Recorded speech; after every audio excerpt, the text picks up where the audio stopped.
কেন্দ্ৰীয় মুগা এৰী গৱেষণা আৰু প্ৰশিক্ষণ প্ৰতিষ্ঠানৰ উদ্যোগত প্ৰযুক্তি কৌশল প্ৰদৰ্শনৰ উদ্দেশ্যে বিশেষ অনুষ্ঠান। খুমটাইৰ হাবিয়াল গাঁৱত কেন্দ্ৰীয় ৰেচম বৰ্ডৰ উদ্যোগত অনুষ্ঠিত হ'ল বিশেষ সজাগতা সভাৰ। উন্নত জাতৰ কেচেৰু জাতৰ পুলি বিতৰণ কৰে ৰাইজৰ মাজত। ঐতিহ্যমণ্ডিত এৰী শিল্পৰ উৎপাদন বৃদ্ধিৰ বাবে ৰাইজৰ মাজত সজাগতাৰ সৃষ্টিৰ প্ৰয়াস বিভাগটোৰ। নমস্কাৰ। আজি যিটো অনুষ্ঠান অতি সৰু অনুষ্ঠান যদিও ইয়াৰ গুৰুত্ব অতি বেছি।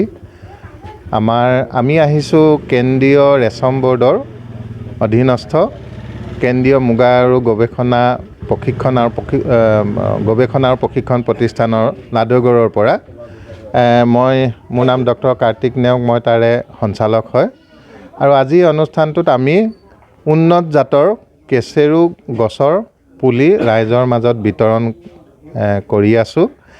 আৰু এই কেচেৰু হ'ল আমাৰ যি অসমৰ ঐতিহ্যমণ্ডিত এৰী শিল্প, এৰী এবিধ পলু, যাৰ দ্বাৰা আমাৰ যি সূতা হয় সেইটো কমপ্লিটলি অৰ্গেনিক সূতা হয়। আৰু আমাৰ ৰাইজৰ মাজত যাতে এৰী পলুৰ উৎপাদন আমি বঢ়াব পাৰোঁ, তেওঁলোকক যাতে আমি ভাল সঁচ দিব পাৰোঁ, আৰু তেওঁলোকক যাতে আমি এৰী পলুৰ ভাল গছৰ পুলি দিব পাৰোঁ, তাৰ কাৰণে আজি অনুষ্ঠানটো আৰম্ভ কৰা হৈছে।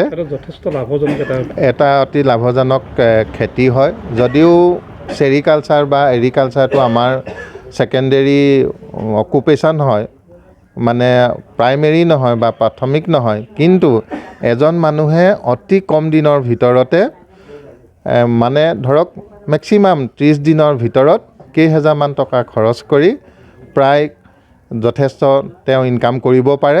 গতিকে আমি আগবাঢ়িছোঁ যাতে আমাৰ যি অসম বা ভাৰত চৰকাৰৰ যি এটা টাৰ্গেট আছে যে 2030 চনত এৰীৰ বৰ্তমান যি 7,000 মেট্ৰিক টনৰ ওপৰৰ যি উৎপাদন হৈ আছে অসমত বা গোটেই ভাৰতবৰ্ষত, সেইটো আমি যাতে দুগুণলৈ লৈ যাব পাৰিম।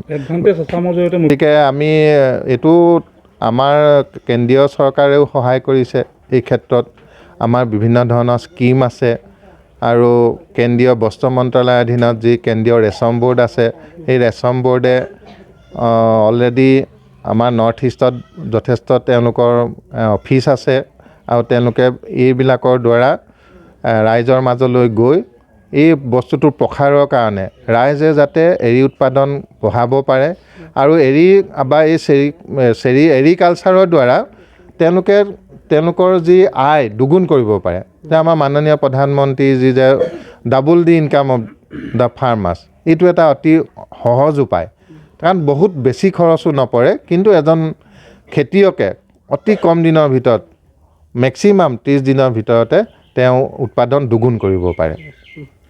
2030 চনৰ ভিতৰত এৰী পলুৰ উৎপাদন দুগুণ বৃদ্ধি কৰাৰ উদ্যোগ লৈছে কেন্দ্ৰীয় চৰকাৰে। এৰী পলুৰ জৰিয়তে অতি কম দিনৰ ভিতৰত দুগুণ উৎপাদন কৰি লাভান্বিত হ'ব পাৰে কৃষকসকল।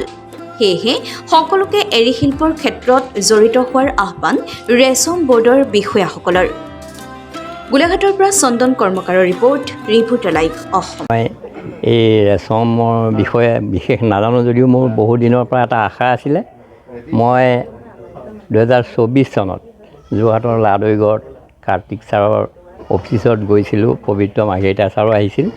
তাতে গৈ মই এখেতসকলৰ লগত যোগাযোগ কৰিলোঁ। আজি আপোনাৰ ঘৰতে এইখিনি সজাগতা কৰা হৈছে।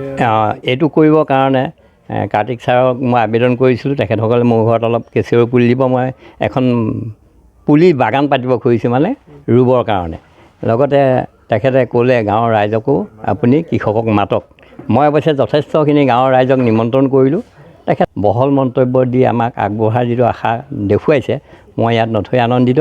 যিহেতু মই বহু বছৰ খেতিয়ে কৰিছিলোঁ, কুঁহিয়াৰ খেতি কৰোঁ, বিভিন্ন ধান খেতি, কিন্তু এইবাৰৰ পৰা মই এৰী খেতি কৰিবৰ কাৰণে আগবাঢ়িছোঁ। Reporter live.